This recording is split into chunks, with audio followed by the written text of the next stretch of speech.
Welcome back. Debatable. The Debatable Podcast, MC War. The official sport of rap battling. And the oldest battle league in existence. Meow. Man, let me tell you something. We just witnessed the greatest performance in hip-hop ever. It's hands down, that's the greatest accomplishment for hip-hop ever. You know, I really feel the fact that they really gave it up for California. Like, Yeah, no, facts. I felt like I was in California. Oh, man. For that whole time, I forgot it was the Super Bowl. I'm not even trying to front. And then I saw Serena doing her I'm like, they gave it up. Incredible, man. So shouts out to her. Just experienced the biggest accomplishment hip hop has seen by none other than a certified MC, Kendrick Lamar, and an MC that pays homage to battle rap. Shouts out his interview on Ebro on Apple Music. He interviewed all the performers. I mean, matter of fact, all the interviews were crazy. Lettucey, John Baptiste, right? And two other popular performers from New Orleans. So they definitely had the New Orleans performers in the building. Okay. Obviously, that was on the jazz side. Yeah, those were great interviews too. Somebody was hating. I guess they wanted to hear him talk about Drake or whatever. But man, he paid homage to battle rap. Right. He mentions Mook, Murda Mook, Loaded Lux, Daylyt. Of course, Daylyt, right? Because he already said Daylyt at the Grammys. So Daylyt already received the highest level of accolades you could from another MC when Gave it comes him a bouquet at the Grammys. Come on, man. Flowers for real. And also Tay Roc. Right. Yeah, shouts out to Tay Roc, man. Shouts out to battle rap and shouts out to Smack because he said, I watch battle. He said battle raps. I watch my battle raps, you know what I'm talking about? So shouts out to the, so listen, and then what was also dope was because Ebro, you know, Ebro doesn't like that style of battle rap though. But for MC, because, you too, because you come from the B-boy side of hip hop. Yeah, I mean, right? It's the boom and the bap, man. Like, I'm with you. That's all. Not saying that the acapella don't have a space. It's just that what happens is it becomes a situation where when you get engulfed into the music, into what's being said, and the whole situation is just like, okay, it's like a movie now. You know what I mean? So once you get engulfed, once you into the, like right now, I was so caught into the performance of what was happening at Super Bowl. It was like, I'm in there. It was incredible. So can you imagine that being done in an acapella form? It just, it would probably hit. Right. But at some point, you probably just like, I'm done with it. That's the BT, BT Hip Hop Awards. They do it, and it's okay. So again, I wanted your perspective because you come from the B-boy side of course, MCing too, but you, right? B-boying was more your area, right? Well, yeah, I mean, B-boying, graffiti. I know you was doing graffiti too, small, but yeah, I mean, Flatbush graffiti. But if you had to say your the space where you had like the most activity, Well, I would want to say all because by the time I got to Boston, right? Because the Flatbush, like as a youngin coming up from 10 to 16, you just you're experimenting with going after school. You going around tagging. You understand the culture of who you can't cross, who you gonna cross, and, right? You know what I'm saying? How to find a space to put up. Nah, that's, you know what I'm saying? Yeah, when they're going to put up. I definitely wasn't all in that area. So I could definitely riding say the trains, that. you follow what I'm saying? We're trying to find out like the whole culture of it, like And so then, DJing too, because you said all the elements. No. That's what all. I said. What elements? So I was saying, I never DJ. I had friends that was DJing, but I never DJ. Right. So for me, I did a little bit of graffiti, but rapping, and b-boy. But what's relative to this particular point was the MCing and the beat, because I'm thinking, of course, graffiti is like throughout the whole piece. You're gonna see, from the environment, you're gonna see that in the culture. You're gonna see it inside the graphic artists for the mixtapes, for the CDs at that time, for the music videos. You might see the background. They might do it on a train that's a bomb train, etc. So I was actually asking about the side with the music because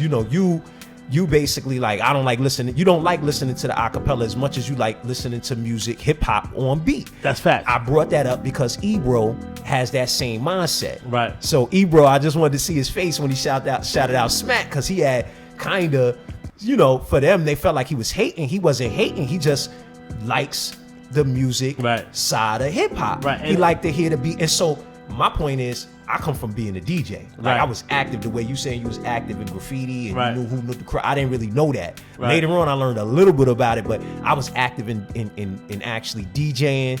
You know, scratching, mixing, because we came up when everybody was blending. Ron G, Doo-Wop in Jersey City. We had our own DJs, right? So, you know, Nelly Nell, shouts out to 007 and others.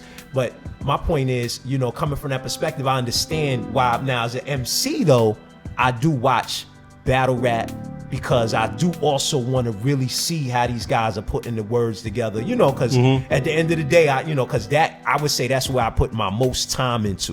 I put most of my time into MCing. I started as a DJ, but put most of my time into that. So you're going to want to hear as an MC, I can understand Kendrick Lamar. That's the only place where you're going to find competitive MCing right now in this day and time is on platforms that deliver it a cappella. Yeah. So I get that. But the fact that he's able to identify the two, because he's making music and put these compositions together the way he's putting it together to be able to identify, okay, you know, this what we're doing right now is a battle. You know, I mean, we're making music, but we actually having a battle. Facts. And then, you know, and then he also, you know, pay homage to cats that really do these things. Like exactly. That, you know what I mean? And that really get at each other really for real. And then, you know, because they did dig in each other's, you know, garbage can between Drake and Kendrick, you know what I'm saying? They definitely did. So, and this is what goes on in the battle rap culture. Right. You know what I'm saying? So by being able to have integrity within the skill set is really incredible. Jay-Z might have started that because you don't hear The Bridge Is Over, KRS-One. I'm just saying on a large scale record that's going deep into people's personals, Jay-Z might have started that. Me and the boy AI got more in common than just ballin' and rhyming. Get it? More in common. I came in your Billy back seat, skeeted in your Jeep, left condoms on your baby seat. Here, nigga, the gloves is off. Was super ugly. I don't know. Y'all let me know what y'all think. But from now, we'll go back and expound on that more. But yes, because that's now, because of Super Ugly, you know, you have that as a trend. And not only Super Ugly, the picture of Prodigy in them. I don't care if you Mobb Deep. I hold triggers the crew. You little I got money stacks bigger than you. When I was pushing weight back in 88, you was a ballerina. I got the picture, I seen you.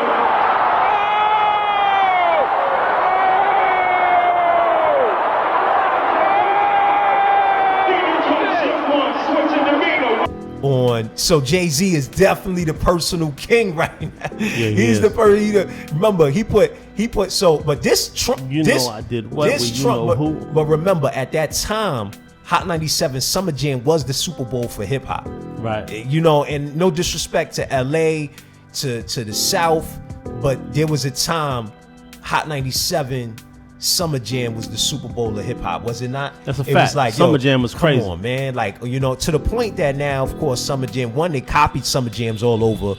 All radio stations have a Summer Jam. Right. So it worked as a business model. And then two, in New York City, you'll see Lil Wayne perform at New York City Summer Jam. You get what I'm talking about? That's how big Summer Jam is. So they had Samuel Jackson there. Yo, that was crazy. That was crazy, man. So man, shouts out to the performances, man. He performed Euphoria, Squabble Up, Humble, DNA, and of course, A Minor.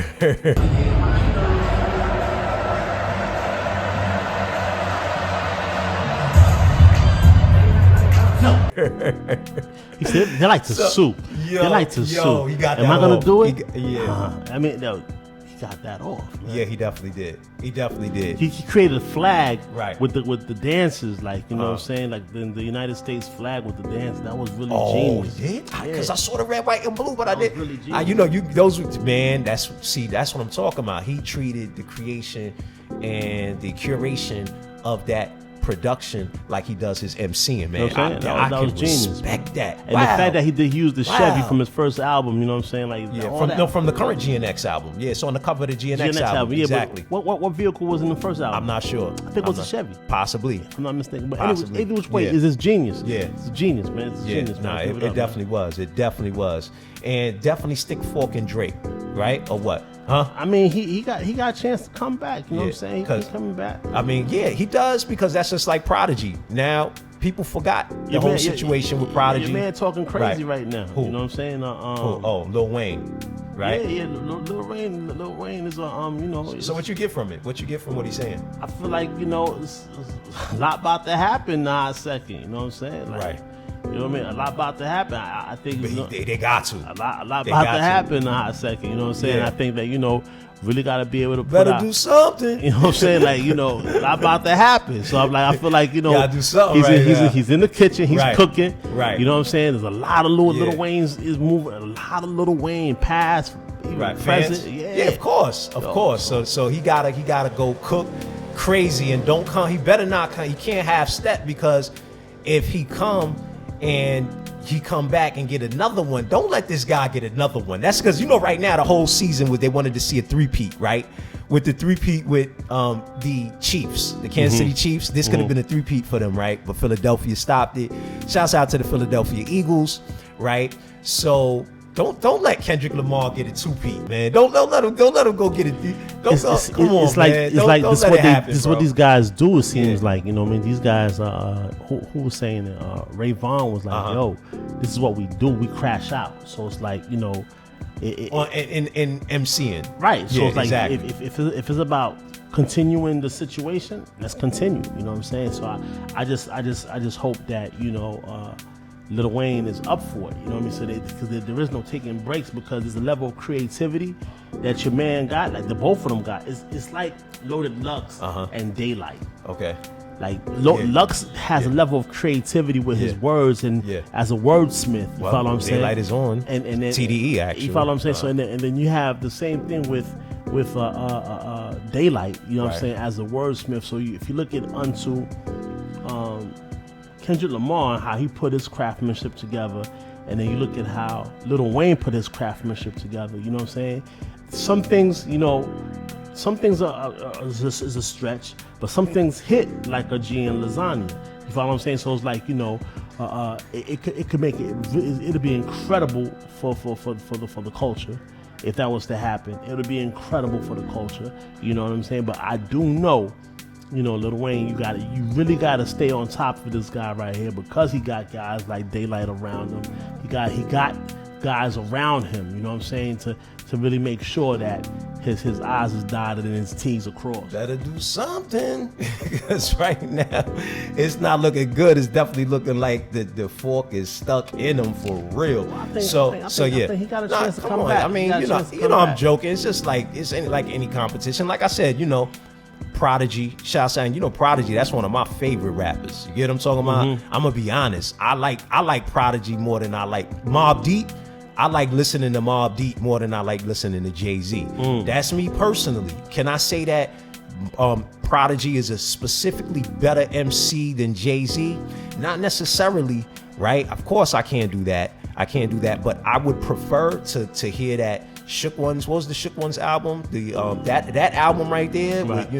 With him with Q-Tip on it, and Big Noid, and that's one of my favorite albums. Temperatures Rising. Come on, boy, I get chills just thinking about that. So that's just me. So you're gonna have people, Drake fans that feel the same way, right? Lil Wayne fans that feel the same way, and that's the beauty of hip hop. Because you got a lot of MCs that lost battles. Like we always talk, like I talk about. I felt like E-Ness, he took, obviously Jay Mills, he lost to Jay Mills, right? It was accepted that he lost to Jay Mills on the show, which boosted Jay Mills' career. Jay Mills went on to have a thriving career based on his showing on. Listen, everything was all good before 9/11, but now niggas acting all like 9 and 11, like they won't be on the ride to heaven. Listen, Puff, I'm a war child. I was born on 9/11. I'll have you on channel 4, 5, 9, and 11, under a sheet, surrounded by 9/11. Making it a band when he battled E-Ness, but now look now.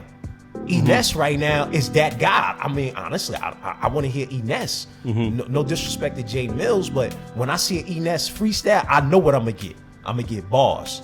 You get what I'm talking about? I'm going to get everything that I want to get, everything that I want to hear when I'm looking for an MC. Right. So that's the beauty of MCing. That's the beauty of battle rap when it's not taken out of context like what took place with Biggie Smalls and Tupac and in that situation. It was taken out of context, and we never got to see. We never got to see. And shouts out to Kendrick Lamar for using some of Biggie's He's recognized all over the world, Biggie man. Smalls, but yeah, man. But either way, I appreciate we appreciate the comments. Definitely like, subscribe, hit the bell.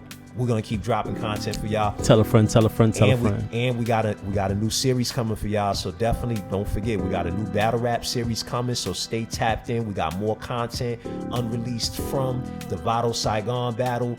And speaking of Saigon, right? Saigon was just he just dropped something about 50 about their relationship and everything else. I thought that was fire. I didn't get a chance to watch all of it. Definitely tap go in. check it out. You know what I mean? Got like 40,000 views on it right now. The first thing because it just dropped too. The first thing I noticed, I was like, look, that's what I'm talking about, giving his own story.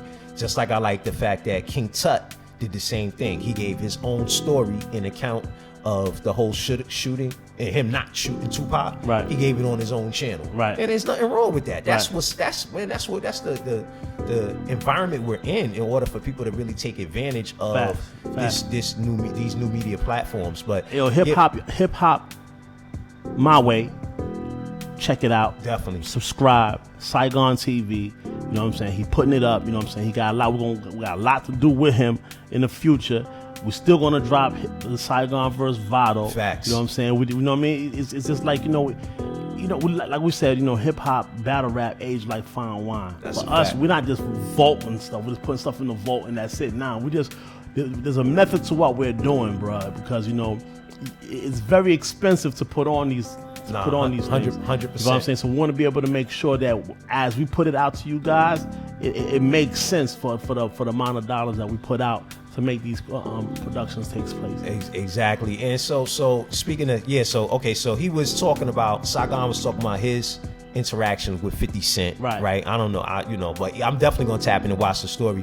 So R.I.P. Irv Gotti, man. Rest in peace, Irv Gotti. Yeah, man. And man. And it was definitely sad for him to die so young, 54 years old. Yeah. So I definitely want to say, we want to send our condolences because you got to take care of your health, man. Like they were definitely the Cash Money or that reign that Young Money and them had with Drake and all of that. Right. Ja Rule and Ashanti and DMX. Come on, man. He was responsible for helping DMX's career to get to another level as well, man. Man, shouts out to Irv Gotti, man. Rest in peace. And he did a lot, man. He produced it. He produced a DJ. Yeah, he produced some joints on Jay-Z's joint. You know what I'm saying? He produced a lot. You know what I'm saying? He was responsible for the culture being framed the way it was framed. You know what I'm saying? Murder Inc.